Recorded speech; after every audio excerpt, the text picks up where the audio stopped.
Orgullo y prejuicio, capítulo 4. Cuando Jane y Elizabeth se quedaron solas, la primera, que antes había sido cauta en sus elogios a Bingley, expresó a su hermana lo mucho que lo admiraba. «Es exactamente como un joven debe ser», le dijo. «Sentimental, perspicaz y de buen humor.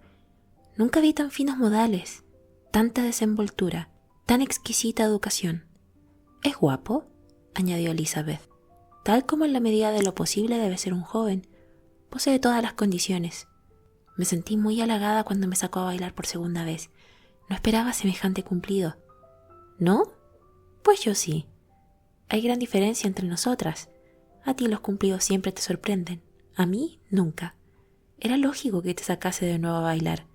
No podía evitar el ver que eras 5 veces más guapa que todas las mujeres que estaban en el salón. No le agradezcas esa galantería. Reconozco que es muy agradable y te autorizo a que te guste. No sería el primer estúpido de quien quedas prendada.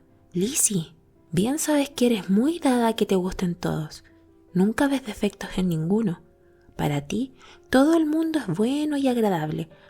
Nunca te he oído hablar mal de un ser humano. No me gusta censurar a nadie, pero créeme, siempre digo lo que pienso. Sé que lo haces y lo considero admirable. Poseer tan buen sentido y ser tan modestamente ciega para las locuras y la falta de sentido de los demás.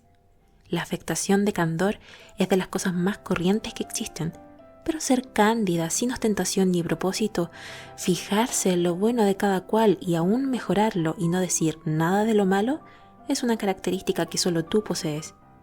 ¿Y te gustan también las hermanas de ese muchacho? Sus modales distan mucho de ser como los de él. Al principio así lo parece, pero cuando hablas con ellas compruebas que son muy agradables. La soltera va a vivir con su hermano y a cuidar de la casa, y o mucho me equivoco, o tendremos en ella a una encantadora vecina. Elizabeth escuchaba en silencio, pero no parecía convencida. La conducta de aquellas muchachas en la reunión no había sido particularmente agradable, y puesto que su temperamento era menos flexible que el de su hermana y su juicio sobre las personas más severo, se encontraba poco dispuesta a la aprobación. Eran, en efecto, mujeres muy distinguidas. No les faltaba buen humor cuando se les complacía, ni dejaban de resultar agradables cuando lo deseaban, pero parecían arrogantes y vanas. No les faltaba belleza. Habían sido educadas en uno de los mejores colegios particulares de la capital. Poseían una fortuna de 20.000 libras y tenían la costumbre de gastar más de lo debido y de juntarse con gente de alto rango, y estaban acostumbradas a pensar bien en todo momento de sí mismas y medianamente de los demás. Pertenecían a una respetable familia del norte de Inglaterra, circunstancia más impresa en su memoria que el hecho de que su propia fortuna y la de su hermano habían sido logradas por medio del comercio. Bingley había heredado unas 100.000 libras de su padre, quien había proyectado comprar una finca, pero la muerte lo sorprendió antes de que pudiese hacerlo. El hijo abrigaba la misma intención y más de una vez eligió el lugar, pero como ahora disponía de una buena casa, era dudoso para muchos de los que conocían la sencillez de su carácter que no pasase el resto de sus días en Netherfield, dejando para la venidera generación la compra de la finca con que había soñado su padre.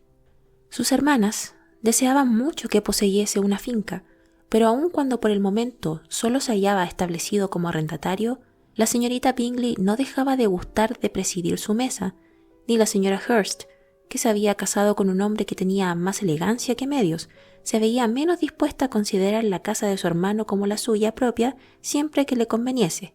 No hacía sino 2 años que Bingley había alcanzado la mayoría de edad, cuando casualmente le recomendaron que visitara la casa de Netherfield. La vio por fuera y por dentro durante media hora. Encontró agradable la situación y las principales habitaciones. Se dio por satisfecho y de inmediato se puso de acuerdo con el propietario para alquilarla.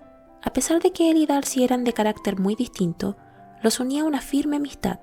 Darcy admiraba a Bingley debido a su franqueza, su sencillez y su temperamento tranquilo, aunque se sentía muy satisfecho del suyo propio. Bingley, a su vez, confiaba en Darcy y siempre tenía en cuenta sus opiniones. En cuanto a la inteligencia, Darcy era superior. No le faltaba de ningún modo a Bingley, pero Darcy era más hábil. Era además arrogante, reservado y desdeñoso, y a pesar de la educación que había recibido, sus modales no resultaban agradables. En este aspecto, su amigo lo aventajaba notablemente. Bingley inspiraba confianza allá donde se presentase. Darcy ofendía constantemente con su extraña forma de ser. La opinión que mereció a ambos la fiesta de Meryton fue bastante característica. Bingley jamás se había reunido con gente más agradable ni con muchachas más bonitas. Todo el mundo había estado atento y afable con él. Allí no había habido etiqueta y pronto se había sentido amigo de todos. Y en cuanto a la mayor de las Bennet, no podía concebirse ángel más bello. Darcy, por el contrario, había visto una colección de personas carentes de interés, de escasa belleza y ninguna elegancia, y no había recibido atenciones ni demostraciones de agrado. Reconocía que la mayor de las Bennet era bonita, pero en su opinión sonreía demasiado. La señora Hurst y su hermana coincidían en que así era, pero admiraban a dicha señorita y les gustaba, declarándola encantadora y mostrándose decididas a no rechazar su amistad. Así pues, Jane quedó por muchacha encantadora, y Bingley autorizado con semejante recomendación para pensar en ella a sus anchas.